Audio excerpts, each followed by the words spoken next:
Bisa dimulai. Assalamualaikum warahmatullahi wabarakatuh. Alhamdulillah wassalatu wassalamu ala Rasulillah wa ala alihi wa sahbihi wa man ihtada bihudah, amma ba'd. Kita lanjutkan kajian kita, dan kali ini genap 1 tahun kajian kita. Tahun yang lalu sebelum Ramadan kita mulai, kemudian di bulan Ramadan dilanjutkan saya khutbah Idul Fitri di sini. Masih ingat? Nah, baru kemudian dilanjutkan kajian sampai hari ini menjelang Ramadan. Kita tepat 1 tahun.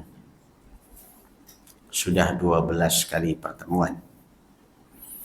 Dan pada hari ini kajian kita tepat juga membahas tentang nuzulul Quran. Pada pasal ke-11 dari kitab aslinya yang ditulis oleh Syekh Abdul Razak Ibn Abdul Muhsin Al-Badr hafizahullah, dari kitab Fiqhul Ad'iyati wal Adhkar, kita akan membaca pasal ke-11 dan 12 insyaallah. Yang memakai kitab terjemah juga boleh, silahkan dibuka, dan yang memakai kitab aslinya pada halaman 64. Bismillahirrahmanirrahim. Qala Syekh Al-Allamah Abdul Razak Ibnu Abdul Muhsin Al-Badr hafizahullahu ta'ala, Al-Faslul Hadi Ashara, Nuzulul Quran fi Syahri Ramadan.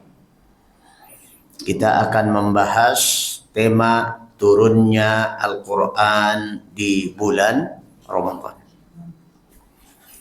Qal la raiba, tidak disangkal lagi, no doubt, tidak diragukan lagi, anna min ajalli ni'amillahi alal itlaq, di antara nikmat Allah yang paling agung, wa ashrafiha, paling mulia, wa a'zamiha ni'matu inzalihil kitab al-azima ala abdihi wa rasulihi nabiyyina Muhammadin sallallahu alaihi wasallam. Di antara nikmat yang paling agung secara mutlak adalah diturunkannya Al-Quranul Karim kepada Rasulullah Muhammad sallallahu alaihi wasallam. Fahadhihi ni'matun uzma wa minnatun kubra imtannallahu biha ala ibadih. Ini merupakan nikmat yang sangat besar, karunia Allah yang sangat besar kepada seluruh hambanya. Makanya kalau kita tidak manfaatin, rugi banget gitu ya. Bapak Ibu, kalau kita dikasih mobil Alphard yang tercanggih saat ini, kemudian kita lihat-liatin aja gitu, taruh aja di garasi gitu kan. Jadi buat apa? Itu dunia. Al-Quranul Karim ini urusannya dunia dan akhirat. Karunia Allah yang sangat agung, yang benefitnya buat kita dunia dan akhirat. Jadi kalau kita tidak memanfaatkannya, kita tentu sangat merugi. Fahadhihi ni'matun 'uzma wa minnatun kubra imtannallahu biha 'ala 'ibadihi wa hamida nafsahu 'alaiha wa tamaddaha ila 'ibadihi biha wa bayyana 'idhama sya'niha fi ayatin katsiratin minal Qur'an.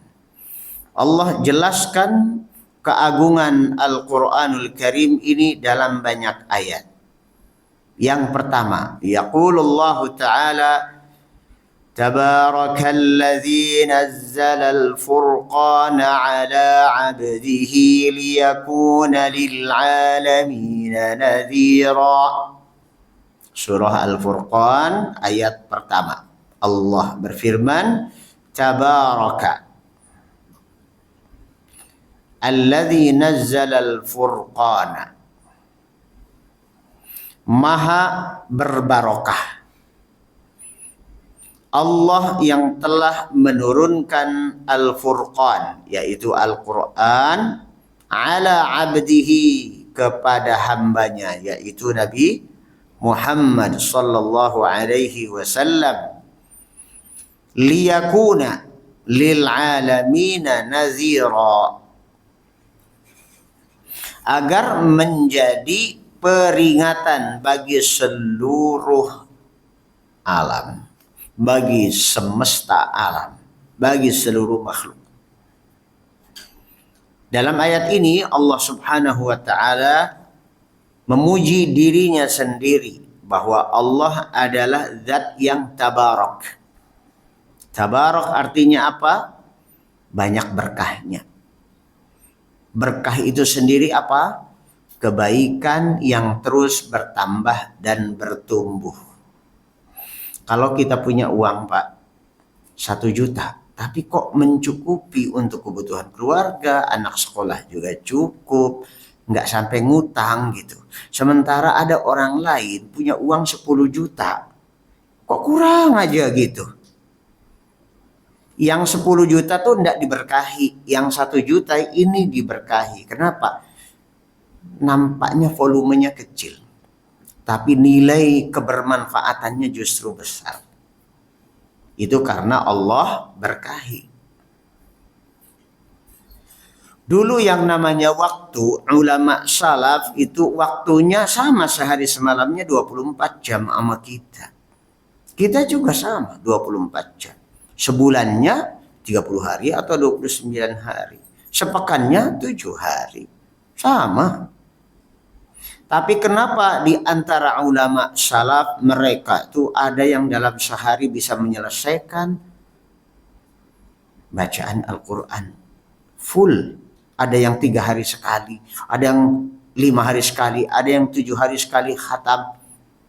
Saking berkahnya waktu mereka itu. Ya. Kita ini baca Qurannya sesekali, 1 halaman kagak habis-habis, ya. Pengen tarawih kayaknya banyak rokaatnya, tapi 1 rokaat cuma 1/3 halaman. Sementara ulama kita dulu, Masya Allah, waktunya tuh diberkahi.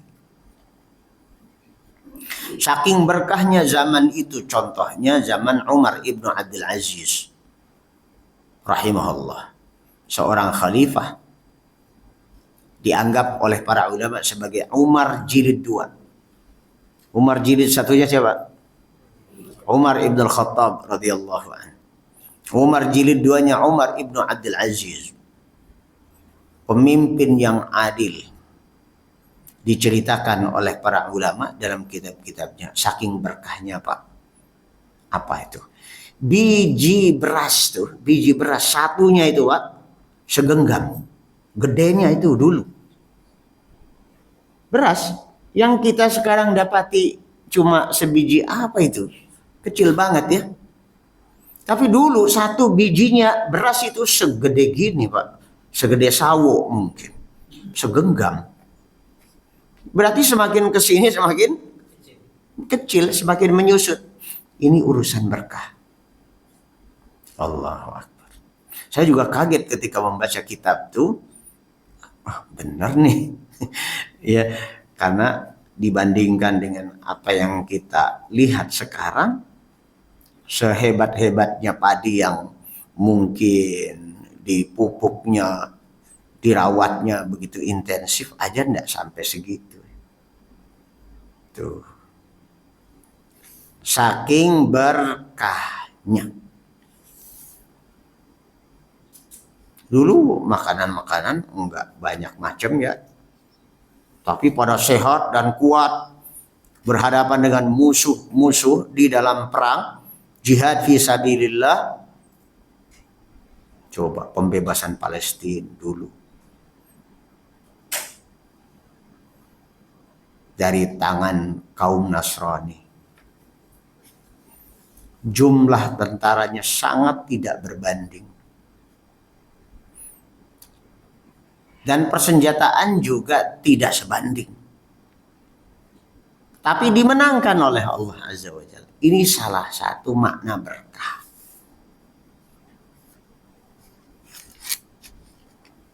Ada orang istrinya 4, anaknya cuma 1. Ada orang istrinya cuma 1, anaknya 9. Berkah yang mana tuh? Ada yang punya Alphard tapi rasa Avanza, ada yang punya Avanza tapi rasa Alphard. Mungkin karena hatinya tidak lapang, walaupun di mobil yang lapang rasanya sempit. Tapi hati yang lapang, jiwa yang tenang, jiwa yang tentram, naiknya Avanza, tapi rasanya enjoy saja gitu. Mengalahkan enjoynya Alphard. Bisa begitu? Bisa. Karena semuanya kembali ke suasana hati. Itu juga berkah, urusan berkah. Ada lagi contoh berkah Bapak Ibu. Nabi alaihi salatu wassalam mengumpulkan sanak familinya pada saat dakwah pertama. Baru diizinkan oleh Allah Azza wa Jalla untuk secara vulgar terang-terangan berdakwah. Dikumpulin keluarga besar beliau, ada sekitar 46 orang. Habis itu diajak makan. Modalnya Nabi cuma 1 paha kambing. Begitu 46 orang udah pada kenyang semua, ternyata paha kambingnya masih utuh. Allahu Akbar. Itu contoh dari barokah. Kesimpulannya, barokah itu apa?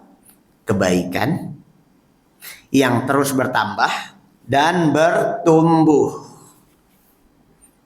Bukan yang volumenya banyak, tapi nilainya menyusut. Volumenya kecil, yang kebermanfaatannya besar, itu yang berbarokah. Di sini Allah Subhanahu wa taala memuji dirinya sendiri. Tabarakalladzi nazzalal furqana. Allah yang menurunkan Al-Furqan, yaitu Al-Quran, maha memberkahi. Kalau Allah memberkahi, berarti Allahnya memiliki banyak sediaan barokah. Karena kaidah logisnya begini, faqidus syai' la yu'tih. Orang yang tidak punya sesuatu nggak mungkin memberi sesuatu. Saya tidak punya uang, gimana saya memberi uang? Kan gitu. Allah memberi berkah itu menunjukkan bahwa Allah sumbernya berkah. Kemudian berkah itu Allah sematkan pada Al-Quranul Karim. Kemudian Allah nyatakan Al-Quranul Karim difungsikan sebagai liyakuna lil alamina nadhira, sebagai peringatan, warning and alarm bagi seluruh manusia, seluruh hamba Allah. Kita ini hidup, Pak, Bu, dikendalikan oleh hati kita, oleh emosi kita, oleh hawa nafsu kita. Kalau tidak ada warning, tidak ada alarm, bablas. Kayak orang tidur enak banget, bablas sampai jam 7 belum sholat subuh. Gegara, tidak ada alarm. Tapi ketika kita sudah memiliki alarm dalam jiwa kita sendiri, alarm berupa waker itu, jam waker itu enggak dibutuhkan lagi. Kenapa? Karena alarmnya sudah ada dalam jiwa kita. Begitu jam 2 bangun. tahajud. Sinyal dalam tubuh ya memberikan kepada kita aba-aba. Yuk bangun. Mau ditidurkan lagi juga mata sudah nggak bisa merem. Tuh, kalau orang Minang kaidahnya gampang. Ala bisa deklah diasuh. Bisanya begitu karena dibiasakan begitu. Tidur jam 9. Mohon kepada Allah agar dibangunkan jam 2. Bangun jam 2 mungkin awalnya masih agak gimana-gimana gitu. Agak limbung. Ya, pada kaku badannya. Tapi sudah terbiasa. Itu alarmnya sudah terbentuk dalam jiwa kita. Begitu jam 2 malam, walaupun tidurnya terlambat jam 10 sekalipun, itu sudah nggak bisa tidur lagi. Diusahakan mau tidur lagi, sayang ini. Nanti sahur kan jam 4. Ada 2 jam lumayan ini. Tetap nggak bisa. Maka mulai dengan sesuatu yang positif, nanti yang positif itu jadi alarm. Nah, liyakuna lil alamina nadhira, artinya Al-Quran ini merupakan alarm peringatan kepada kita. Kitanya lewat sini, stop, jangan lewat sini, kagak boleh. Emang kenapa? Neraka. Oh. Mau belok sini, jangan belok sini, lurus sana. Begitu. Al-Quran memberi aba-aba peringatan. Wa yaqulu ta'ala tanzilul kitab minallahil azizil hakim. Tanzilul kitab, diturunkannya Alkitab, Al-Quranul Karim, minallahil azizil hakim, dari Allah zat yang maha perkasa dan bijaksana. Inna anzalna ilaikal kitaba bil haqq, sesungguhnya kami turunkan kepadamu Alkitab dengan sebenar-benarnya, seriously, nggak main-main, nggak asal-asalan, tidak pakai jurus yang penting ada, yang penting sudah. Makanya kita umatnya harus berpegang teguhnya juga secara serius. Allah tuh sebenarnya tidak butuh kita dan tidak butuh ibadah kita. Kita yang butuh Allah, malah kita yang kurang serius. Allah serius ngasih kita petunjuk. Kenapa kitanya memakai petunjuknya kagak serius? Bil haqq itu. Fa'budillaha, maka beribadahlah kepada Allah mukhlishan lahuddin, dengan memurnikan ketaatan kepadanya. Murnikan niat ibadah kita hanya untuk Allah saja. Ala lillahi dinul khalis.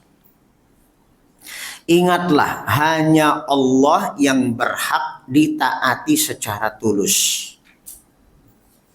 Ketaatan kita itu, kita ini kalau punya ketaatan kepada siapa, itu sifatnya nisbi.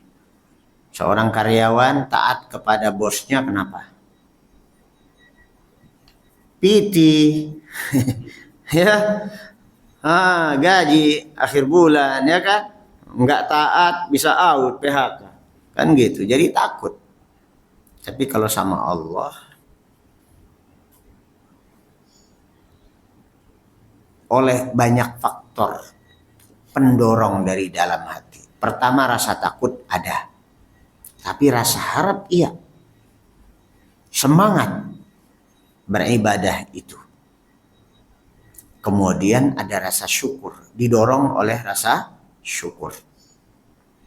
Selanjutnya, wa yaqulu ta'ala wa innahu latanzilu rabbil alamin nazala bihi ruhul amin ala qalbika litakuna minal munzirin bilisanin arabiyyin mubin.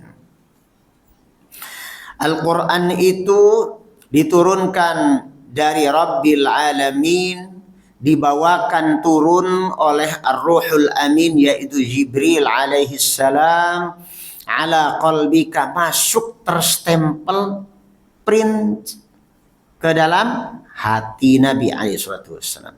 Makanya Nabi itu disuruh diam aja ketika wahyu itu turun. Tadinya awal-awal tuh kalau wahyu turun tuh Nabi berusaha ngikutin. Tapi nggak nyampe gitu. Karena kecepatan lisan dengan kecepatan wahyu itu sangat tidak sebanding. Coba kita naik mobil, kecepatan putaran roda itu mau kita imbangi dengan zikir misalnya. 1 kali putaran subhanallah misalnya, enggak bakal nyampe gitu. Kenapa? Putaran roda mungkin sudah sampai 10 kali, kitanya baru subhanallah. Subhanallah, ininya sudah. Ya. Nah, begitu gambaran wahyu. Wahyu itu adalah komunikasi yang super cepat. Dalam sedetik bisa sekian ayat. Makanya pernah digambarkan oleh Nabi alaihi salatu wassalam, suaranya Jibril alaihi salam ketika datang menyampaikan wahyu. Pernah Ibunda Aisyah radhiyallahu anha memvisualisasikan, menggambarkannya supaya kita bisa menerawang, oh kayak gini gitu. Gimana? Di suatu hari yang sangat dingin, di musim dingin.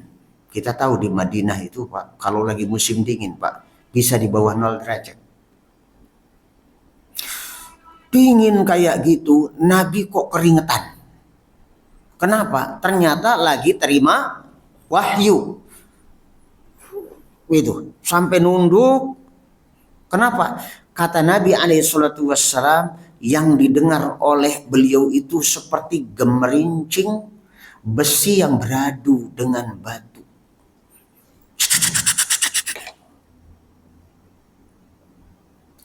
Begitu beliau nyadar, ayat-ayat itu sudah tercetak di kolbunya, nggak lupa lagi.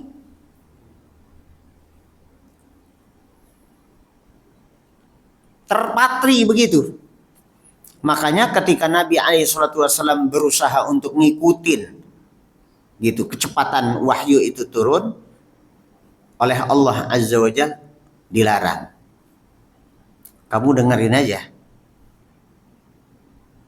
Termasuk maknanya, pemahamannya langsung di stempel, dipatrikan ke dalam hati Nabi SAW. Makanya masuk ke dalam perilaku Nabi, perilaku sehari-harinya Nabi itu menggambarkan tafsirnya Al-Quran.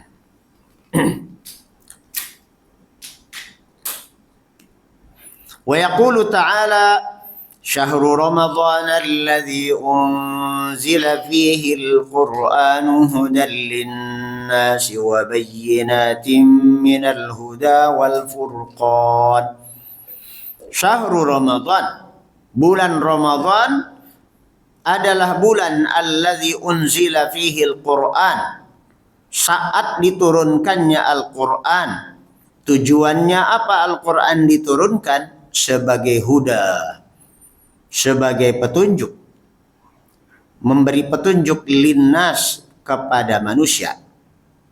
Wa bayyinatin minal huda wal furqan. Isinya Al-Quran juga bukti daripada petunjuk. Jadi ada petunjuk, ada bukti kebenaran petunjuk. Wal furqan, dan parameter untuk membedakan mana yang baik, mana yang buruk, mana yang benar, mana yang salah.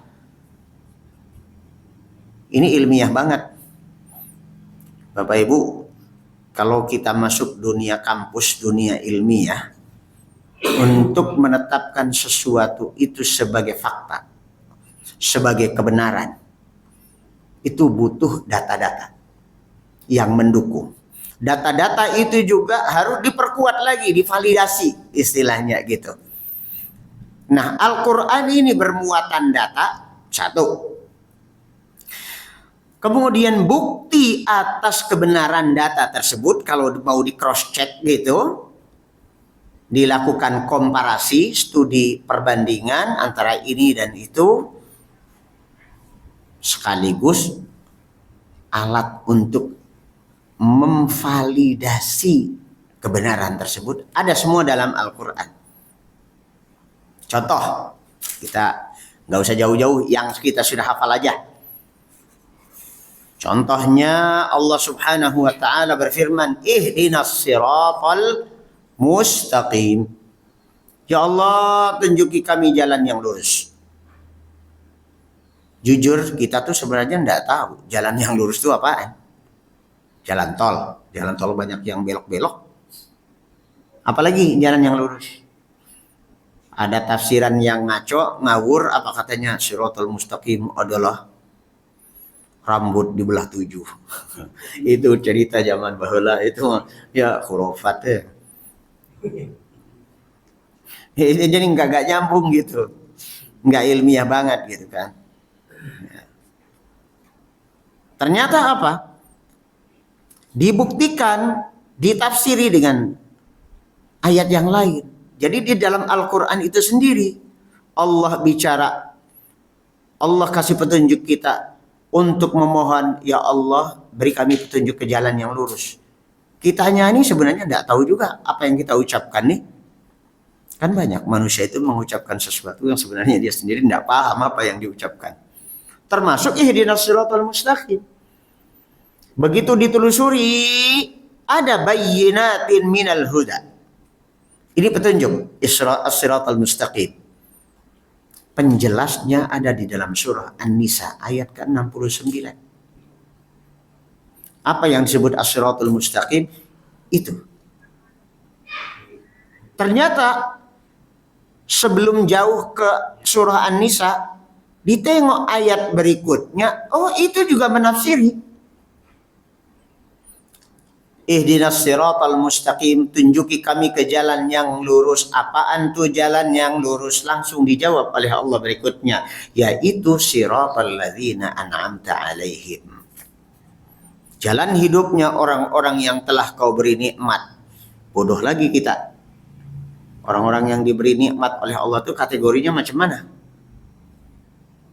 Dialihkan, reverse to ayat 69 surah An-Nisa. Barang siapa yang menaati Allah dan Rasulnya, maka mereka bersama orang-orang yang diberi nikmat oleh Allah. Mereka adalah para nabi, para siddiqin, para syuhada, dan para salihin. Itu teman sejati yang sebenarnya. Kalau kita berteman, bertemanlah dengan para nabi, siddiqin, syuhada, dan salihin. Caranya bagaimana? Taati Allah, taati Rasul. Al-Quran dan Sunnah.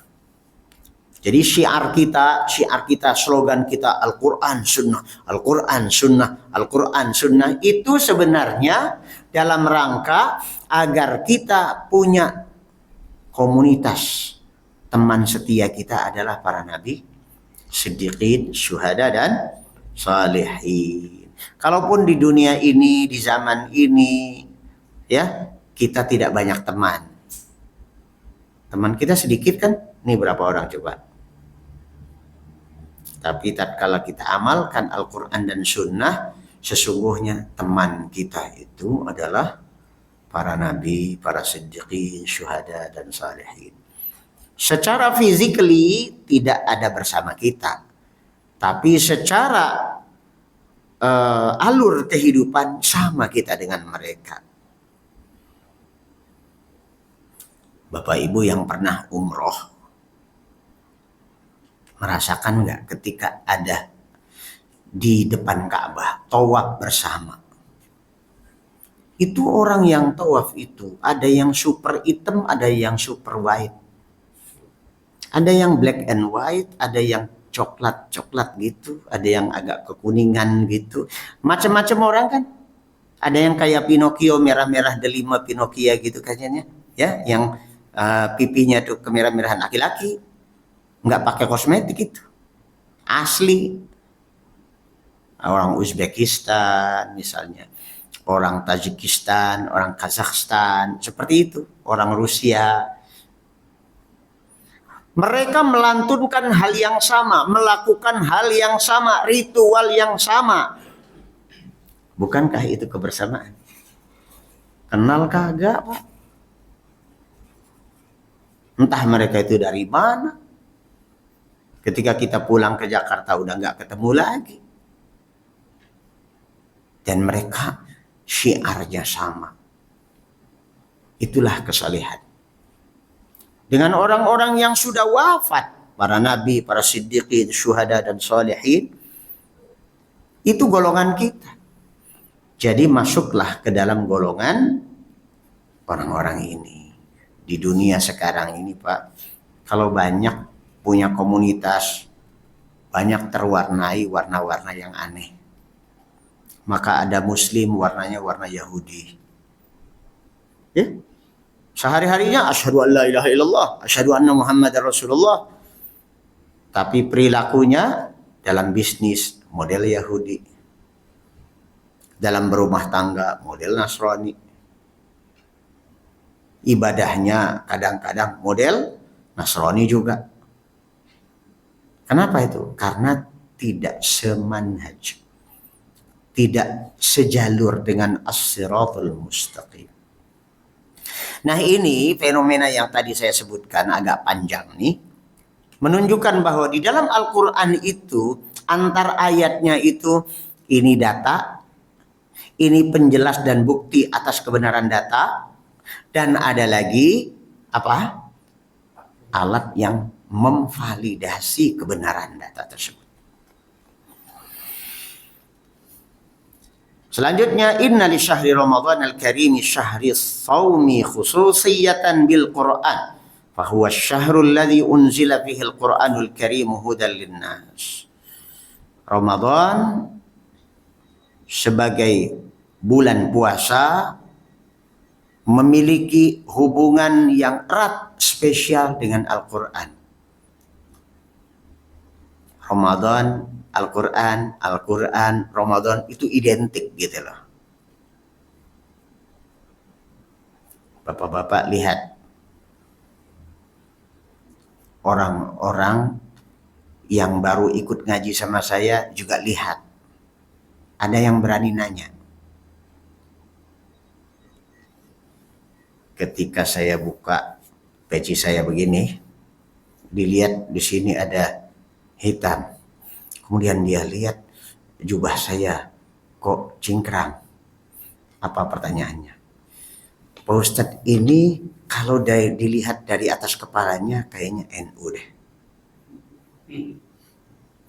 Begitu saya lihat jidatnya sama jenggotnya sama ini bawahnya cingkrang, Salafi ya Pak Ustadz. Terserah Bapak. Bapak mau menganggap saya apa? Muhammadiyah apa NU atau Persis atau apa nih Pak Ustadz? Saya Muhammad NU bin Persis yang pengen persis dengan Nabi Muhammad. Ya. Jadi hal-hal seperti ini identik. Ketika bicara Al-Quran identik dengan Ramadan, ketika bicara Ramadan identik dengan Al-Quran. Itu saking lekatnya hubungan antara Ramadan dengan Al-Quran. Sehingga Al-Quran menjadi identitas bagi Ramadan dan Ramadan menjadi identitas bagi Al-Quran. وقد امتدح الله تعالى في الآية الكريمة المتقدمة شهر الصيام من بين سائر الشهور بأن اختاره من بينها لإنزال القرآن العظيم بل قد ورد في الحديث بأنه الشهر الذي كانت الكتب الإلهية تنزل فيه على الأنبياء. Agak sedikit bergeser pembahasannya Syekh Abdul Razak hafizahullah pada paragraf ini. Selain Allah subhanahu wa ta'ala memuji Al-Quranul Karim dan bulan Ramadan sebagai dua entitas yang saling identik juga. Ramadan itu ternyata bukan hanya saat turunnya Al-Quran saja. Bahkan semua kitab-kitab samawi yang sebelumnya itu turunnya di Ramadan. Sehingga Ramadan juga identik dengan turunnya wahyu, turunnya kitab-kitab samawi. Bukan hanya Al-Quran. Dijelaskan secara lebih detail. Fafil musnad lil imam Ahmad wal mu'jamil kabir lil Tabarani min hadits Wasilah bin al-Asqa'i anna Rasulullah sallallahu alaihi wasallam qala. Penjelasan lebih detailnya kata Nabi begini. Unzilat suhufu Ibrahim fi awwali lailatin min Ramadan. Lembar-lembar petunjuk ayat-ayat Allah yang Allah turunkan kepada Nabi Ibrahim alaihi salam itu diturunkannya sekaligus pada awal bulan Ramadan. Malam pertama bulan Ramadan itu turunnya suhuf Ibrahim. Dalam surah Al-A'la apa? Suhufi Ibrahim wa Musa, gitu ya. Nah, kalau Musa apa? Taurat. Wa unzilatit Tauratu. Kitab Taurat, lembar-lembar Taurat, kapan turunnya? Lisittin madaina min Ramadan. Tanggal 6 bulan Ramadan. Jadi masih pekan pertama tuh dua-duanya. Berikutnya. Wal Injilu li salasa asyrata khalat min Ramadan. Kitab Injil, wahyu Allah yang Allah turunkan kepada Nabi Isa alaihi salam itu turunnya sekaligus dalam semalam. Kapan? Pada malam ke-13 Ramadan. Terus Al-Quran bagaimana? Wa anzalallahul Qur'ana. Allah turunkan Al-Quran li arba'in wa ishrina khalat min Ramadan pada hari ke-24 malam ke-25 bulan Ramadan. Makanya di kisaran ganjil-ganjil terakhir ini kita jaga-jaga dan waspada, ya, perketat disiplin ibadah kita kepada Allah Azza wa Jalla. Karena itu adalah Lailatul Qadar yang sangat istimewa, ya. Fal haditsu yadullu ala anna syahr Ramadan huwa asy-syahr alladhi kanat tunazzalu fihi al-kutubul ilahiyyatu 'ala ar-rusuli 'alaihimus salatu wassalam. Hadis ini menunjukkan dalil yang mutlak, definitif. Ini penjelasan yang definitif, detail, kapan turunnya kitab-kitab samawi kepada para nabi. Semuanya di bulan Ramadan. Illa annaha kanat tunazzalu 'ala an-nabiy alladhi unzilat 'alaihi jumlatan wahidah wa amma al-Qur'anul Karim falimazidi syarafihi wa 'azimi fadlihi fa innama nuzzila jumlatan wahidatan ila baitil 'izzati minas sama'id dunya wa kana dhalika fi lailatul qadri min syahri ramadhanal mubarak. Kalau semua kitab yang sebelum Al-Quran itu betul-betul blek, tumplek, gedebek sekali jadi turunnya. 10 lembar ya 10 lembar. 10-10-nya. 100 halaman ya 100 halaman seluruhnya.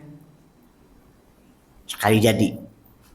Berbeda perlakuan Allah Azza wa Jalla terhadap Al-Quranul Karim. Prosesnya terbagi kepada 2 termin. Al-Quranul Karim, proses turunnya terbagi ke dalam 2 termin. Termin yang pertama, jumlatan wahidah, segelondongan semuanya. Mulai dari awal Al-Fatihah sampai akhir surah An-Nas diturunkan blek sekaligus, tapi dititipinnya di mana? Baitul Izzah. Baitul Izzah itu di mana? Di langit dunia. Langit dunia artinya apa? The lowest sky. Langit paling rendah. Langit paling bawah berarti di atas bumi kita langsung. Di mana itu ya? Kita cari nggak pakai pesawat nggak? Apa pakai drone? Kagak bakal ketemu. Ini gaib. Ya, ini bukan berbicara sesuatu yang fisik. Tuh. Turun di sana, diletakkan di Baitul Izzah, baru kemudian diturunkan persil, per bab, per ayat, ada yang per surat, kadang-kadang satu kalimat, kadang beberapa ayat, sesuai dengan konteks, situasi, kondisinya, sesuai dengan kebutuhan. Bahkan pernah cuma 2 kata. Dalam surah Al-Baqarah ayat 187 itu tidak segelondongan langsung turun. Ada 2 kata yang disisipkan kemudian datangnya belakangan. Kata minal fajr. Nanti dilihat pada surah Al-Baqarah ayat 187.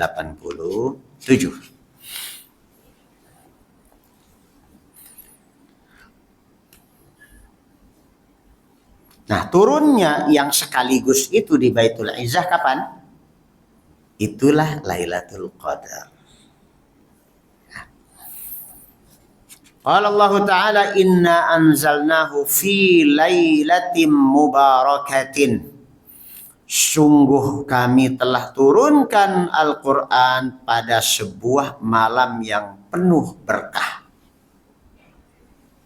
Nah, kembali bicara berkah lagi. Berkah Allah sematkan pada waktu. Di sini Allah sematkan pada waktu. Ada berkah yang Allah sematkan pada tempat. Ada berkah yang Allah sempatkan pada orang. Nabi itu sosok manusia yang berkah, yang diberkahi.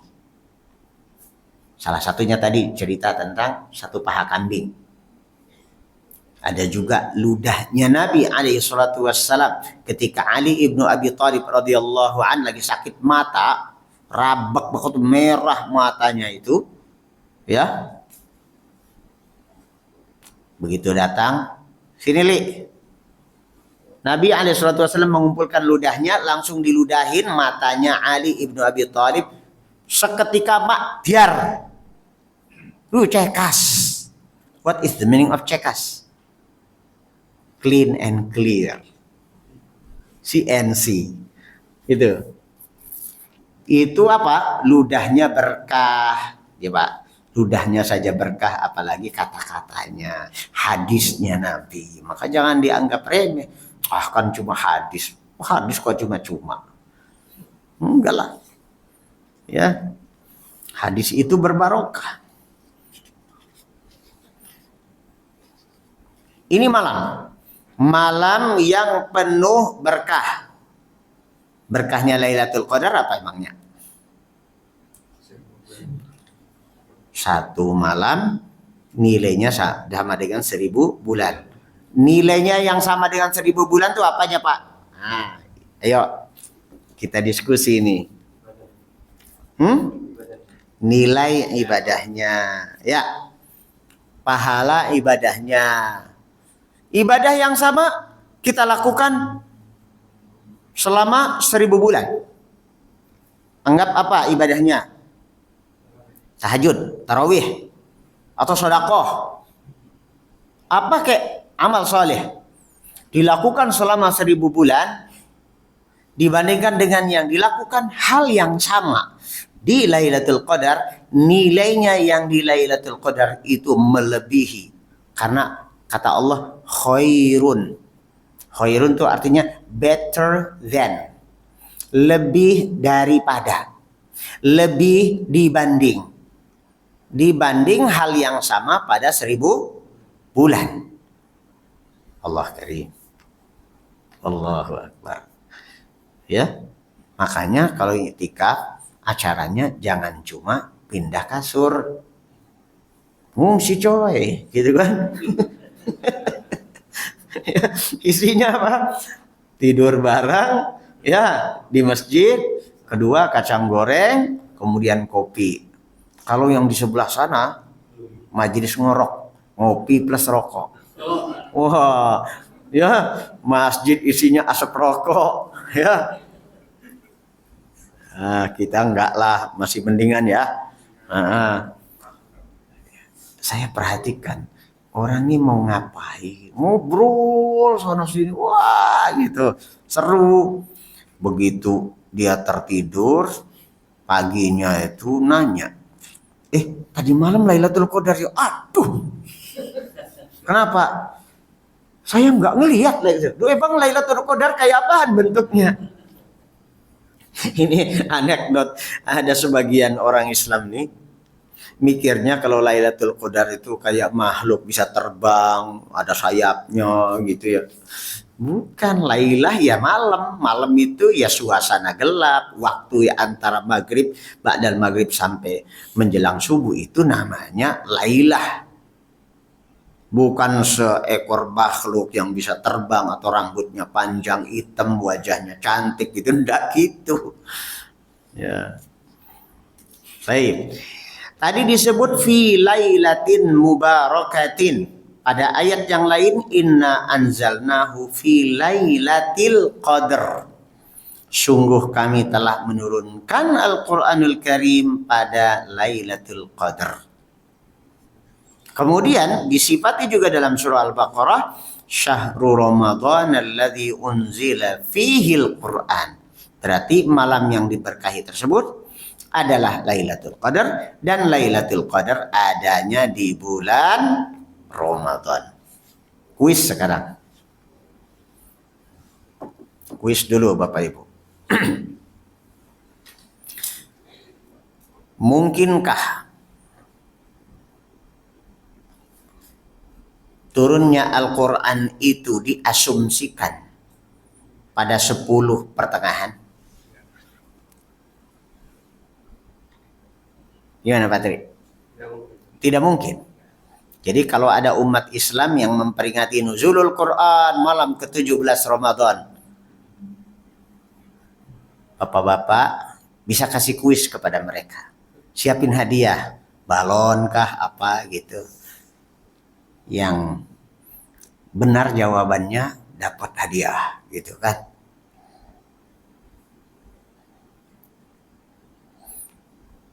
Kita sedang memperingati nuzulul Quran. Pertanyaannya, kapankah turun Al-Quran? Kalau mereka jawab 17 Ramadan, maka Bapak alihkan ke surah Al-Qadar yang paling gampang. Umumnya pada hafal. Inna anzalnahu fi lailatul qadar. Sungguh kami telah turunkan Al-Quran. Nuzul Al-Quran pada Lailatul Qadar. Pertanyaan berikutnya, Bapak Ibu yang bikin peringatan Nuzulul Quran, apakah Lailatul Qadar ada di 17 Ramadan? Halo. Jadi gampang Pak ya. Inilah makanya Al-Quran itu data kebenaran, bukti atas kebenaran data, dan memvalidasi kebenaran data tersebut.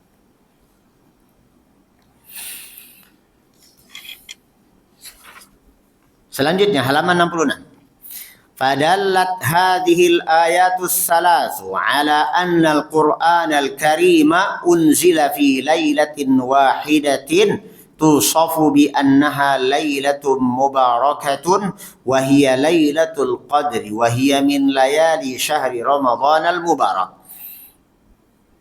3 ayat tadi menunjukkan bahwa Al-Quran itu secara termin pertamanya diturunkan sekaligus kapan? Pada malam yang diberkahi, yaitu Lailatul Qadar dan Lailatul Qadar ada di bulan Ramadan pada bilangan ganjil 10 terakhir dan tidak mungkin di tanggal 17 Ramadan. Ya. ثم بعد ذلك نزل مفرقا على مواقع النجوم يتلو بعضه بعضا هكذا روي عن ابن عباس رضي الله عنهما من غير وجه. Baru setelah termin yang pertama tadi, termin kedua ini manjang selama 23 tahun. Ada Iqra bismi rabbikal ladzi khalaq. Khalaqal insana min 'alaq. Iqra wa rabbukal akramul ladzi 'allama bil qalam. 'Allamal insana ma lam ya'lam. Cuma sampai ayat itu aja. Enggak full satu surah. Berarti ayat-ayat berikutnya itu turunnya di kesempatan lain. Itu cerita yang katanya Jibril alaihissalam mendekap Nabi. Kemudian melepasnya lagi sampai Nabi panas dingin. Pulang minta diselimutin oleh Khadijah radhiyallahu anha. Ceritanya masyhur kan? Ya, dalam Sirah Nabawiyah. Oh, seperti itu. Itu di Gua Hira. Itu Iqra bismi rabbikal ladzi khalaq. Tapi termin pertamanya apa? Gelondongan Al-Qur'an full versi 30 juz. Ya. وروى أيضا عن عكرمة عن ابن عباس أنه قال أنزل القرآن جملة واحدة إلى سماء الدنيا ليلة القدر ثم أنزل بعد ذلك في 20 سنة ثم قرأ ولا يأتونك بمثل إلا جئناك بالحق وأحسن تفسيرا. Ya, mulai ngaji gaya Kiai NU ya. Angkat topinya. Ya.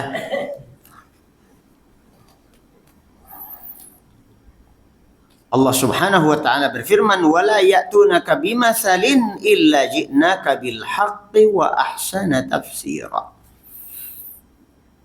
Tidaklah orang-orang Arab, orang-orang musyrikin membawa suatu masal. Apa itu masal? Bimasalin. Masal itu salah satu bentuk ungkapan, gaya ungkapan bahasa Arab, gaya bahasa Arab. Apa itu masal? Kalau kita memisal. Sudah tahu misal kan ya? Example. Maksudnya apa? Sesuatu dianalogikan dengan sesuatu yang lain. Contohnya, Masya Allah, anta kal qamar. Kamu bagaikan rembulan. Saking apa? Saking kinclong glowingnya gitu. Itu ungkapan bahasa Arab. Seperti yang mereka tulis dalam kitab Barzanji Maulid Nabi. Anta syamsun, anta badrun, anta nurun, fauqa nuri. Masih hafal? Pengalaman ya, dan pengamalan. Ya. Ya, kenangan lama ya. Jangan langsung dilupakan begitu aja. Ada pelajarannya. Jadi masal itu seperti itu. Ada juga masal itu yang panjang. Itu gaya ungkapan bahasa Arab yang dibanggakan oleh orang Arab saat itu. Setiap kali orang Arab jahiliyah, orang musyrikin Quraisy, orang-orang kafir yang menentang dakwah Nabi alaihi salatu wassalam mengeluarkan ungkapan-ungkapan. Quotes kalau zaman sekarang. Wah, the best quote this week, gitu kan? Kalau anak-anak santri itu kita latih itu setiap pekan itu mengeluarkan satu quotes, ungkapan yang indah. Maka Allah Subhanahu wa taala turunkan yang lebih baik dari itu. Makanya ketika ada orang yang ngaku-ngaku bisa bikin yang sama dengan Al-Quran. Al-Quran ada di antara surah Al-Fil. Apa isinya? Alam tara kaifa fa'ala rabbuka bi ashabil fil. Alam yaj'al kaidahum fi tadlil. Itu kan il begitu, itu namanya sajak. Ungkapan-ungkapan bersajak yang akhirnya itu berakhiran suara yang sama. Jadi suara yang sama itu berulang seakan-akan membentuk sebuah alunan musik. Itu yang dibahas oleh Adi Hidayat pada beberapa bulan yang lalu, sehingga membentuk syubhat seakan bahwasanya di Al-Quran ada surat pemusik. Nah, itu YouTube saya ditonton, nanti dilihat, itu jawaban saya sampai 30 menit di situ. Nah, orang-orang Arab tuh membanggakan bisa bikin ungkapan yang indah kayak gitu. Al-Quran ada di antaranya surah Al-Fil, dan itu bukan hanya satu-satunya. Kalau baca surah Al-Muddathir apalagi? Ya ayyuhal muddathir qum fa'anzir wa rabbaka fakabbir wa thiyabaka fatahhir itu dalam istilah kesusastraan Arab namanya musiqa, alunan itu. Muncullah pendusta yang ngaku-ngaku dia bisa bikin seperti Al-Quran. Dia tiru surah Al-Fil. Coba dengerin ayatnya kayak gimana. Dia bilang Al-Fil, mal-fil, wa ma adraka mal-fil, lahu khurtumun tawil. Nah, kan sama tuh, il gitu. Tapi secara makna kocak banget, anak TK itu mah. Sama kayak balonku ada 5 rupa-rupa warnanya. Gitu Pak. Coba. Al-fil, gajah. Mal-fil, apa itu gajah? Wa ma adraka mal-fil, tahukah kamu apaan tuh gajah? Lah anak TK ini mah. Ya. Kan jauh banget itu. Lahu khurtumun tawil. Gajah adalah hewan yang punya belalai panjang. Benar kalau di Indonesia kan tuh kayak bacaan anak TK kan. Dan ini pengen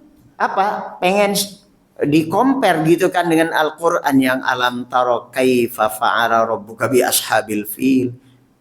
Itu kan memiliki makna yang sangat dalam terkait historis Abrahah nyerang Ka'bah membawa pasukan gajah. Punya fakta realita yang mendasari itu. Kemudian ada hikmah di akhir surahnya. Lah kalau ini apaan? Cuma sekedar bacaan anak TK.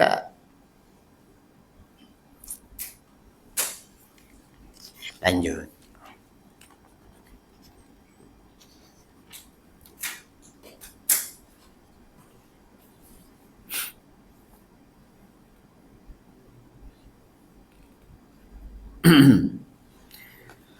Kemudian surah Al-Isra, wa Qur'anan faraqnahu litaqra'ahu 'alan nasi 'ala muktsi wa nazzalnahu tanzila. Ini yang menjelaskan termin kedua, bahwa Al-Qur'anul Karim pada termin kedua diturunkan ya dalam rentang waktu yang panjang. Kata Allah, wa Qur'anan, dan kami turunkan Al-Quran. Faraqnahu, kami penggal-penggal, kami bagi-bagi, kami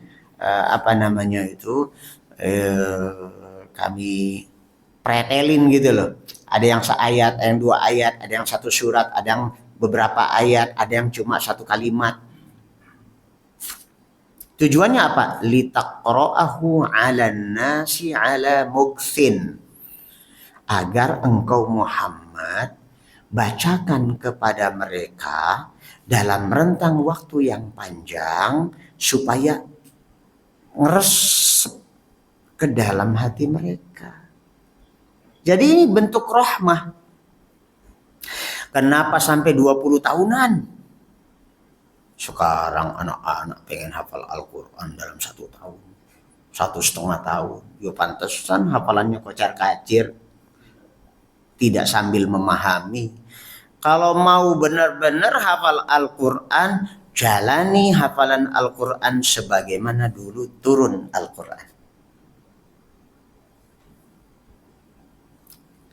Jadi kalau para sahabat Nabi Pak, dulu tuh menghafal Al-Quran tuh tidak menambah hafalan lebih dari 10 ayat. Sebelum 10 ayat sebelumnya itu dibaca dengan benar, dipahami dengan benar, diamalkan dengan benar.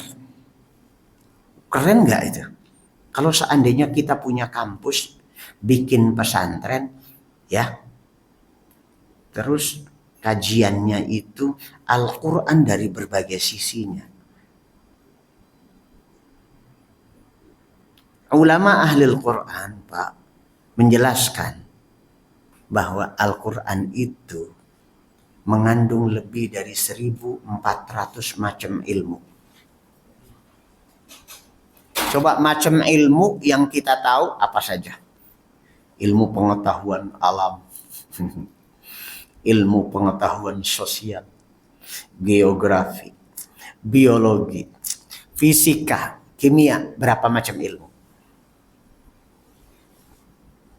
Sedangkan Al-Quranul Karim kalau diekstraksi lebih dari 1.400 macam ilmu. Saya terus terang penasaran, Pak. Saya baca itu penasaran. Ya kan kalau kita bicara ilmiah, Pak, walaupun yang ngomong itu siapa, kan nggak harus langsung percaya gitu. Wah, masa ya gitu ya. Ternyata pada lembar-lembar berikutnya dijelaskan. Kitab yang menjelaskan itu ada 2. Pertama namanya Al-Itqan, yang kedua namanya Al-Burhan. Ya, nanti Bapak mungkin bisa cari-carilah, sekarang makan gampang cari data gitu kan. Misalnya tanya Mbah AI, Mbah GPT, ya pakai prompt, tolong tunjukkan kitab berjudul Al-Itqan dalam ilmu Al-Quran. Kemudian Al-Burhan dalam ilmu Al-Quran. Ya tebal sih memang, tebalnya sekitar 2 kali lipatnya ini. Gitu. Kalau Al-Itqan nggak terlalu tebal, mungkin sekitar segini. Disebutkan seperti itu. Ternyata memang dijelaskan itu ada ilmu ini, ada ilmu itu, ada ilmu ini. Dari sisi bahasa saja keluar belasan macam ilmu bahasa, kebahasaan. Nanti tentang kealaman, tentang kelautan, tentang antariksa, tentang geologi, ilmu tentang bumi. Allahu Akbar. Saya penasaran, Pak, terus terang penasaran. Jadi kalau ada yang bisa bekerja sama dengan saya, kita bisa bikin fakultas yang mengeksplor hanya ayat-ayat Al-Quran. Membuktikan benar nggak sih sampai lebih dari 1.000 macam ilmu gitu loh. Nah ini project ini betul-betul proyek yang ya, tidak main-main itu. Kalau seandainya ada yang mau menekuni, ya. Baik, selanjutnya Bapak Ibu.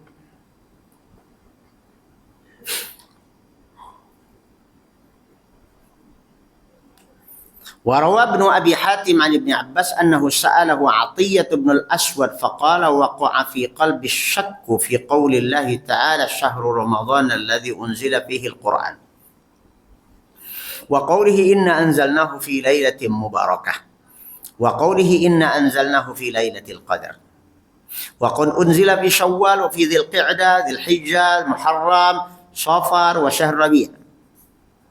Ada seorang alim di antara generasi tabi'in, muridnya Ibnu Abbas radhiyallahu anhu, namanya Atiyah Ibnul Aswad.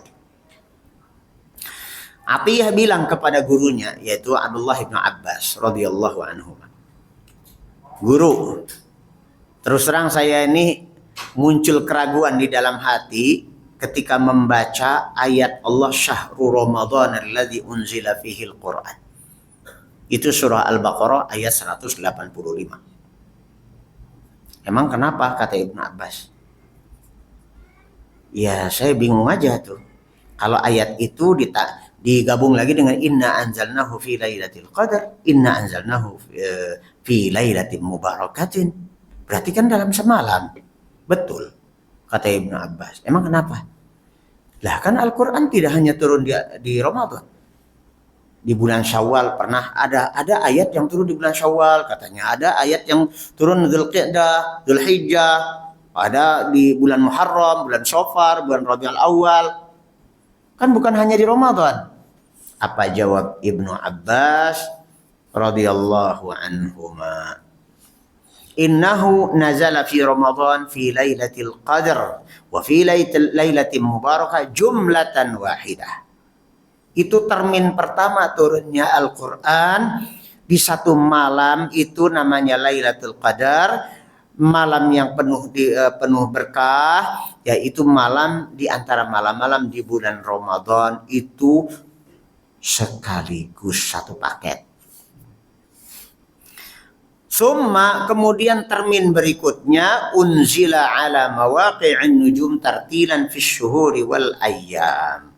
Yang kamu sebutkan tadi, ada yang di Syawal, ada yang di Dzulqa'dah, Dzulhijjah, Muharram, dan bulan-bulan lain.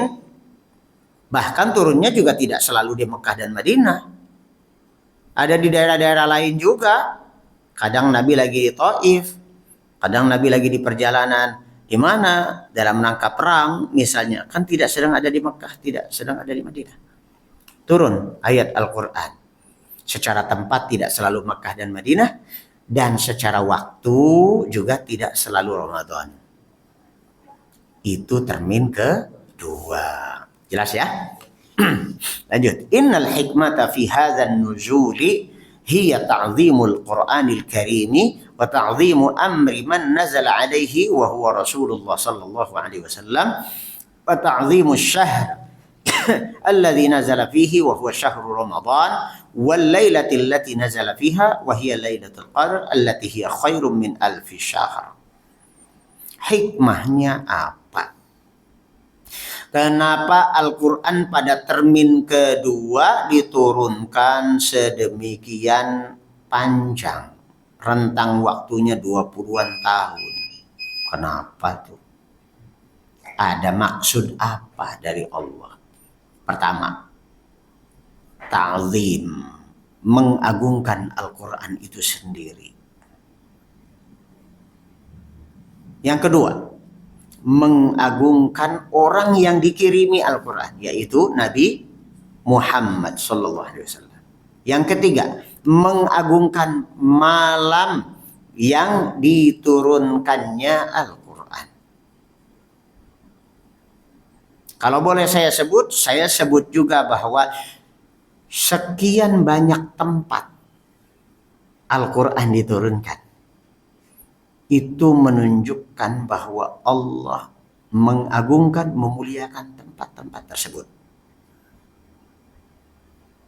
Tambah lagi, Al-Quran itu juga kadang berbicara tentang suatu kasus atau seseorang personal,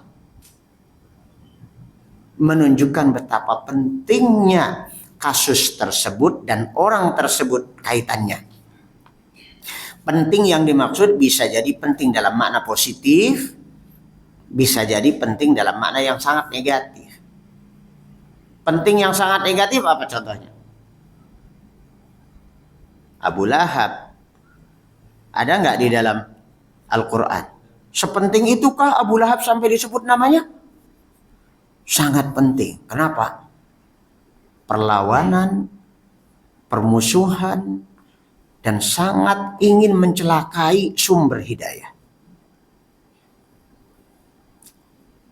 Maka Allah Subhanahu wa taala sangat protektif terhadap sumber hidayah, yaitu Nabi Muhammad sallallahu alaihi wasallam.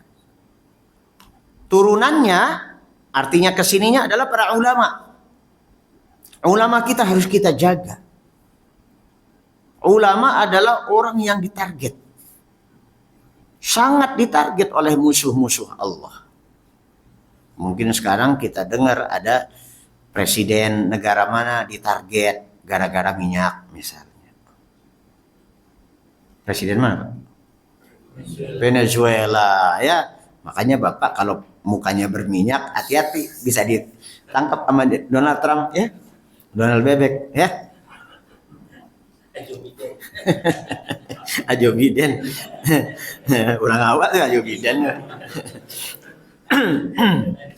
Gitu.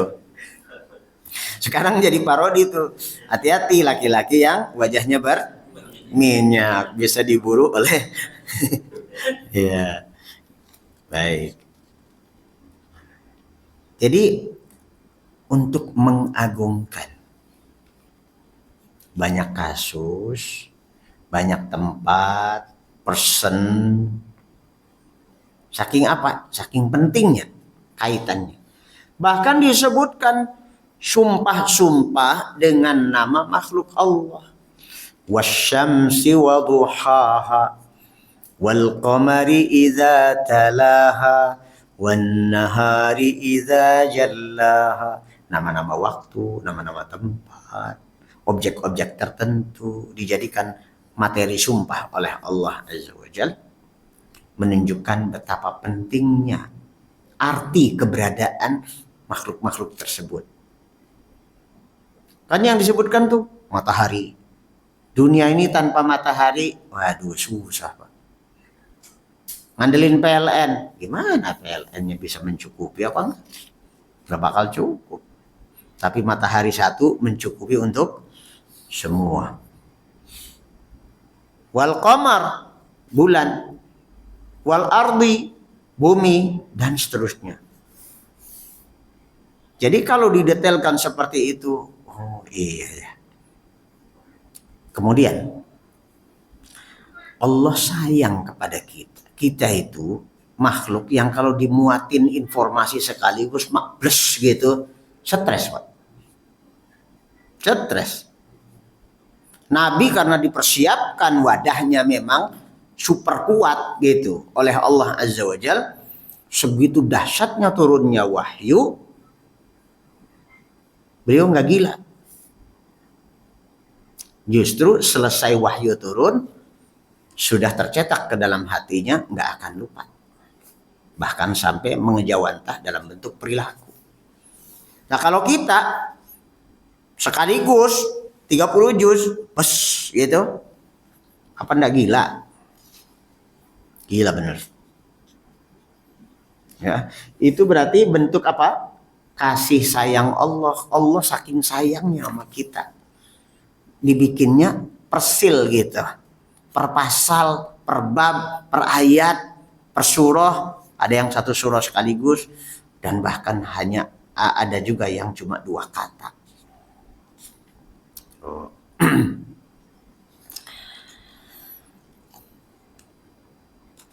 Juga sebagai bentuk penghormatan terhadap bulan Ramadan. Semua yang ketempelan Al-Quran Pak diberkahi dan dimuliakan. Percaya enggak? Percaya aja daripada bonyok. Pertama Pak, pribadi person dulu. Al-Quran turunnya kepada Nabi Muhammad SAW. Beliau itu status sosialnya di bawah rata-rata. Kalau bicara status sosial itu kan hartanya gimana? Punya harta? Enggak. Ngangon kambing. Harta dari mana? Anak yatim Yatim piatu bahkan. Belum genap 6 tahun sudah yatim piatu. Bisa makan hasil dari ngangon kambing punya orang Mekah. Orang Mekah, penduduk Mekah itu akan sangat appreciate kalau orang itu punya kekayaan. Dengan punya kekayaan dia bisa bayar orang, maka punya kekuasaan. Kalau secara kekuasaan daulah kenegaraan yang legitimate mengatur negara itu nggak ada di Arab, itu nggak ada. Sistem kayak gitu nggak ada dulu. Jadi adanya tuh kabilah-kabilah. Nah, siapa yang kaya itu menguasai. Menguasainya kenapa? Karena dia punya sumber daya, uangnya cukup, hartanya banyak, bisa bayar orang, centeng-centengnya banyak, tukang gebuknya banyak. Sehingga kalau ada yang menghalangi keinginannya bisa dihabisin. Itu kan makna penguasa, aslinya begitu. Nah, kalau Nabi bukan siapa-siapa. Jadi secara status sosial mestinya kan di bawah rata-rata. Tetapi dengan Al-Quran status sosialnya melonjak masyhur. Tertinggi, malah dapat tawaran. Masih ingat ada tawaran dari para bangsawan Quraisy, orang-orang kaya pada datang ke rumah Nabi. Muhammad, kami ini sudah ripuh ngadepin kamu nih, ya. Udah sekarang kita kompromi aja deh. Kompromi gimana? Ini aja. Tahun ini kami semua ikut cara kamu beribadah dah. Tauhid kepada Allah. Tapi tahun depan giliran yuk ikut kami lah. Turunlah surah apa? Qul ya ayyuhal kafirun. Pernyataan tegas. Lakum dinukum waliyadin. Wah, ini orang gak gampang digoyahkan. Kasih tawaran lain. Mad. Kalau seandainya Muhammad Betawi gitu maksudnya. Mad, gini aja Mad. Ente itu sebenarnya pengen apa sih? Kalau ente tujuannya pengen jadi penguasa, kita mau bikin kesepakatan. Kita angkat Raja Arab adalah kamu. Tapi jangan lagi dah sebut-sebut berhala-berhala kami, nenek moyang kami, kok sebut-sebut. Aduh, itu rasis sekali. Ya. Jangan kau sebut-sebut. Udah, kamu kalau memang pengen jadi penguasa, kita angkat kamu jadi raja. Atau pilihan lain, apa? Kamu pengen jadi orang terkaya, yang tadinya termiskin, jadi terkaya, bisa. Itu gara-gara apa? Al-Quran. Kalau nggak ada Al-Quran, nggak ada problem itu. Akhirnya mereka memberikan tawaran. Muhammad, kamu pengen jadi orang terkaya? Gampang. Kita ini saudagar kaya. Orang-orang Mekah nih banyak punya perdagangan, bisnis yang besar ke Yaman, ke Syam. Nanti kami kumpulkan donasi. Wah. Galang donasi ya. Kayak banjir Sumatera. Galang donasi supaya apa? Nanti terkumpul harta sebanyak-banyaknya, semua ini kita serahkan, ini milikmu. Kamu sekarang statusnya orang terkaya di Jazirah Arab ini. Atau apa? Pilihan lain. Jangan-jangan kamu pengen cewek ya? Ya kan nggak jauh-jauh tuh. Ya, harta, tahta, wanita, Toyota. Kalau sekarang tambah kuota 5 tak itu 5 T itu. Jadi orang kaya tuh punya 5 T itu. Kamu mau apa? Wanita. Tak kumpulin, kata mereka. Mana wanita-wanita tercantik di Arab ini? Kamu pilih mau berapa? Mau yang mana? Coba bayangin. Gara-gara Al-Quran, status sosial menjadi naik setinggi-tingginya. Tapi tetap saja Nabi alaihi salatu wassalam tidak mengambil satupun opsi dan tawaran itu. Karena itu dunia. Dunia itu dalam pandangan Allah tidak lebih mulia daripada seekor kambing kecil yang cacat sudah jadi bangkai. Ya hanya mau bangkai kambing. Gitu. Nggak mau. Nabi ngambil. Maka prinsipnya apa? Ketika pamannya menanyakan, gimana Muhammad? Tawaran mereka, kamu pilih yang mana? Bergidik itu Nabi. Wallahi ya ammi, demi Allah wahai pamanku, law wada'u syamsa ala yamini wal qamara ala yasari ala an ada'a hadzal amr lan atrukahu au ahlika dunah.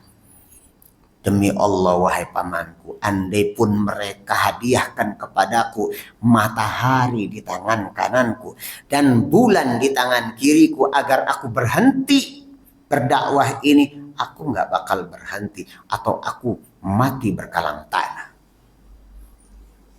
Allah. Tuh.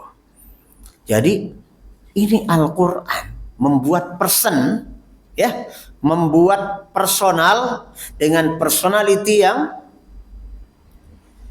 super hebat. Dari yang tadinya status sosial di bawah standar. Boro-boro sejahtera, prasejahtera enggak gitu kalau kategori sekarang mah. Tuh. Sekarang tempat. Dengan Al-Quranul Karim, maka tempat yang tadinya dianggap paling kotor, ya, markasnya berbagai kriminal, terangkat. Daerah mana itu? Mekkah, Madinah. Kalau istilah orang Jawa Timur tuh nggontor. Nggon kotor. Namanya aja Yasrib. Madinah itu dulu namanya Yasrib. Yasrib itu artinya bahasa Jawanya nggontor. Nggon kotor. Tempat. Panggon kotor. Tempat kotor. Kotornya kenapa? Berbagai kejahatan di situ ada perzinahan, prostitusi, orang minum minuman keras, mencuri, apa segala macam. Itulah tempatnya Yasrib itu dulu. Mekkah wilayah preman, sarang penyamun. Mekkah itu kepala gengnya siapa? Abu Jahal. Oh, Abu Lahab itu sekretaris. Itu sekjen itu, ya sekjennya Abu Jahal itu, ya tukang gebuk. Oh. Jadi dengan Al-Quran maka Mekkah dan Madinah terangkat menjadi dua negeri yang dijaga langsung oleh Allah dengan pasukan malaikat. Perbatasan-perbatasan Mekkah, perbatasan-perbatasan Madinah itu sepanjang zaman dijaga oleh Allah dengan pasukan malaikat, jangan sampai Dajjal masuk. Kalau BSD kira-kira nanti dilewatin Dajjal enggak? Dilewatin ya. Jadi gimana kalau kita bikin program hijrah ke Madinah? Ya. Dikit lagi. Jadi hikmahnya itu ya. Summa inna ma taqaddama la yadullu a'zama dilala ala 'idhami sya'ni syahr as-shawm syahr Ramadan al-mubarak wa anna lahu khususiyyah bil Qur'an al-Karim إذ فيه حصل للأمة من الله هذا الفضل العظيم وهو نزول وحيه العظيم وكلامه الكريم المشتمل على الهداية هدى للناس وبينات من الهدى والفرقان. Pada paragraf ini Syekh Abdul Razak sepertinya mengulang-ulang fenomena yang sama. Saya tidak ingin memperpanjang ini. Al-hidayah yang ada di dalam Al-Quran tuh apakah cuma urusan akhirat saja? Tidak. Al-hidayah di masalihid dini wad dunya. Jadi termasuk perdagangan, urusan-urusan keduniaan, harta, kerumah tanggaan, itu semua ada petunjuknya dalam Al-Quran. Wa fihi tibyanul haqqi bi awdah bayan, fihi al-furqan bainal huda wad dhalal wal haqq wal batil wal dhulumat wan nur.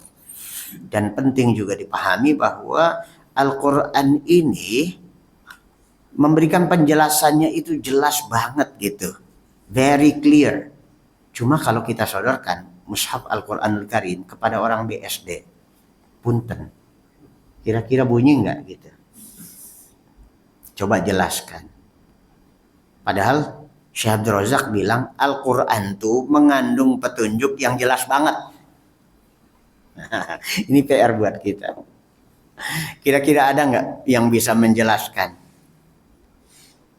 Tapi itu betul, bukan hanya Syekh Abdul Razak yang bilang begitu. Al-Quran itu mengandung petunjuk yang jelas banget. Tapi buktinya banyak orang BSD, orang Jakarta, orang mana-mana dikumpulin coba orang Islam di sekitar Monas sampai 7 juta orang. Kira-kira suruh menjelaskan Al-Quran pada bisa nggak? Nggak bisa. Nah kenapa ini kira-kira? Padahal Al-Quran tuh penjelasannya sangat jelas. Masalahnya kita tidak punya perangkatnya. Perangkat ilmunya apa? Bahasa Arab. Ya.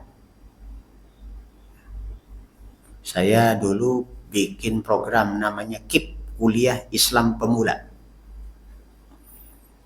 Paketnya ada 4 kelas. Pada kelas keempatnya itu, tahun keempat, insya Allah bisa. Dan itu untuk siapa? Bukan anak yang umuran SD, SMP, SMA yang masuk pesantren. Untuk orang-orang seperti umuran kita. Dan itu cuma durasinya cuma 2 jam per pekan. Saya waktu itu kasih perkuliahannya ba'dal Isya, Ahad malam Senin. Jadi saya bikin sistem perkuliahan. 1 tahunnya itu 48 jam. Jadi sistem 48 jam dalam setahun. Selama 4 tahun. Tapi itu idealis ya. Kenyataannya itu dari 150 orang peserta pertama rontok cuma tinggal 10 orang. Itu nggak nyampe 3 tahun. Nah ini kan kekurangan kita ini ya namanya belajar Islam walaupun sudah ngaku jadi orang Islam. Untuk sampai bisa naik tangga seperti itu tuh ya nggak nyampe 1/10-nya. Ya. Dan itu pun yang tinggal 10 orang itu juga akhirnya nggak sempurna juga. Karena pada fase berikutnya saya justru ditinggalkan oleh mereka. Gitu. Nah, ini salah satu penyakitnya juga, ini dakwah kita ini apa? Yang bikin kita ini tidak konsisten belajar. Tidak tuntas-tuntas jadinya belajar tuh. Karena ini. Kenapa? Memang ini syaitan. Peran syaitan. Menggosok antar hati kaum muslimin. Bikin antar kaum muslimin saling curiga. Kalau ini udah kelihatan maju, apa itu? Kok sepertinya ya syaitan itu nggak akan ridho. Ya, kalau muslim itu maju. Baik Bapak Ibu sekalian, mungkin sampai di sini dulu kajiannya. Kita punya beberapa menit ke depan untuk bisa bertanya jawab. Waktu kita cuma tinggal 10 menit. Sallallahu ala nabiyina Muhammad wa alihi wa sahbihi wasallam. Silahkan yang ingin bertanya. Ya. Mau tanya Pak Ustaz. Tadi kan ada Abu Lahab, Abu Jahal. Abu-abuan ya? ini kan masih ada hubungan dengan itu agak saudara. Saudara apa kerabat gitu. Ya. Itu tuliskan. Iya, begitu kenyataannya. Abu Lahab itu paman. Aman. Kalau saya bilangnya mamang. Mamang Abu Lahab gitu kan. Nah, itulah hidayah, Pak, urusannya. Memang masalah hidayah itu memang tidak di tangan Nabi kan. Hidayah yang masuk ke dalam hati itu hanya Allah yang mampu. Allah ingin menunjukkan supremasinya. Bahwa hanya Allah yang mampu menundukkan hati manusia. Nggak usah jauh-jauh Abu Lahab. Orang yang udah deket banget sama Nabi, namanya Abu Thalib. Sampai akhir hayatnya, ogah bilang la ilaha illallah. Masuknya kemana? Neraka lah. Padahal sayang banget tuh. Kalau Abu Lahab mah jelas lah ya. Abu Lahab mah jelas itu. Udah jelas musuh gitu kan. Tapi kalau Abu Thalib tuh justru malah membentengi. Membentengi tapi tidak sehati. Nah, ini jadi cerminan buat kita. Jadi kita itu membentengi dakwah juga harus sekaligus masuk ke dalam dakwah itu. Menjadi darah daging buat kita. Sunnah itu menjadi darah daging buat kita. Kita bela. Abu Thalib membentengi Nabi. Kenapa? Karena ini anak. Ini ponakan. Sayangnya hanya sekedar hubungan kekerabatan. Tapi agamanya tidak diikuti. Baik, pertanyaan berikut. Masih ada? Abu Thalib tadi, Pak. Ya.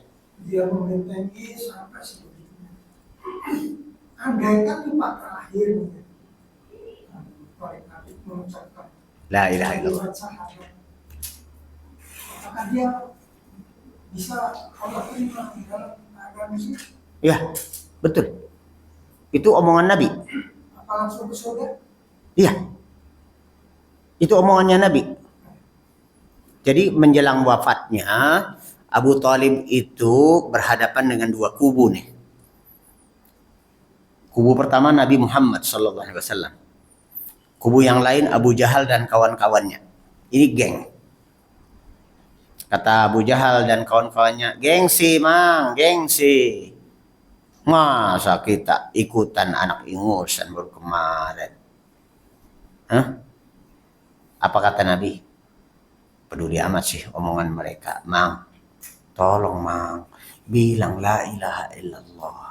Ini satu-satunya kalimat yang kalau kau ucapkan, nah tadi kan Bapak bilang andaikan. Kalau kau ucapkan itu, aku bisa membelamu di hadapan Allah. Tuh. Dan dalam banyak hadis, la ilaha illallah ini dengan berkahnya la ilaha illallah, semua dosa tak terkecuali diampuni. Walaupun dosanya sebanyak buih di lautan, sebanyak pasir di padang pasir. Bisa habis oleh tauhid. Oke, pertanyaan lain. Masih ada? Mangga. Dari penjelasan Syekh Abdul Razak, Lailatul Qadar pasukan turun di tanggal 24 di malam ke-25. Tapi kenapa para ulama beristimbat Lailatul Qadar itu di 10 terakhir di hari ganjil? Oke, ada dua proses memahaminya. Pertama, itu tadi hadis. Hadis tersebut menjelaskan tentang sesuatu yang telah terjadi. Ya, sesuatu yang telah terjadi itu menjadi sejarah. Pada saat itu terjadinya adalah hari ke-24 malam ke-25. Sudah jelas sampai di situ. Adapun bahwa dari saat itu ke depan sampai hari kiamat, Lailatul Qadar akan ada datang setiap tahun. Tidak ada ketentuan yang pasti apakah malam 25 atau 27. Dan itu hikmahnya adalah agar kita itu terus bersemangat bukan hanya nyari tanggal.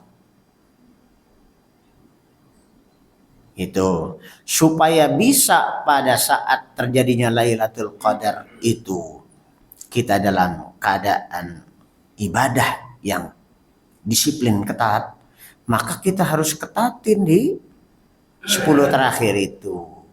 Bahkan di akhir hayatnya Nabi Muhammad SAW beriktikaf itu 20 hari 20 malam. Gitu. Jadi iktikaf itu dalam rangka jaga disiplin. Oke. Iya, pertanyaan terakhir. Ya, Ustaz, tadi kan disampaikan nuzul Quran yang kita maknai kan turunnya Al-Quran gelondongan fase pertama ya. Iya. Kan ada yang bilang bahwa yang dimaksud dengan 17 Ramadan itu adalah turunnya Al-Quran surat Al-Aqsa sampai 5 itu. Iya. Itu benar nggak sih Ustaz, tanggal 17 Ramadan? Nah, itu perlu penelusuran sejarah. Mereka tidak pernah membuktikan bahwa itu terjadinya 17 Ramadan. Itu yang jadi masalah. Tebak-tebak tak berhadiah itu namanya. Ya. Iya. Cara beragama yang kita bisa dapati dari orang awam seperti itu adalah mereka sudah menetapkan sesuatu sebelum mereka mendapatkan bukti pendukung kebenaran data. Kalau bicara agak kasar dikit, itu semodel dengan waladhdallin. Orang tersesat itu melakukan sesuatu tanpa petunjuk. Tapi ketika diramein, ini bid'ah, nggak ada tuntunannya apa. Mulai cari-cari pendalilan, cari-cari pembenaran.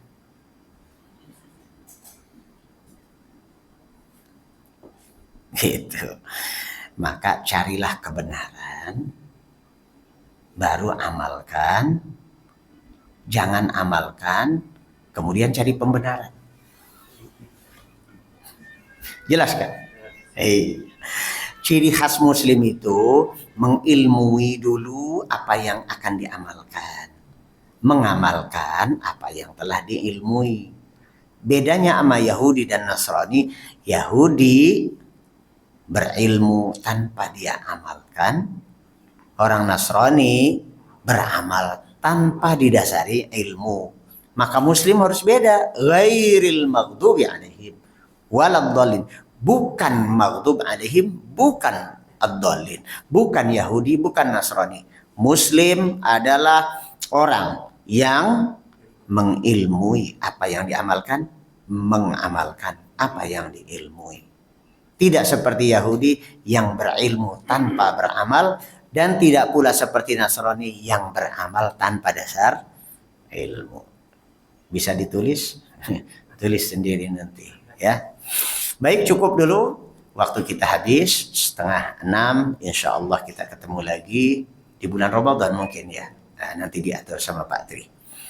Baik, kita cukupkan kajian kita. Subhanakallahumma wa bihamdik. Asyhadu an la ilaha illa anta astaghfiruka wa atubu ilaik. Assalamualaikum warahmatullahi wabarakatuh.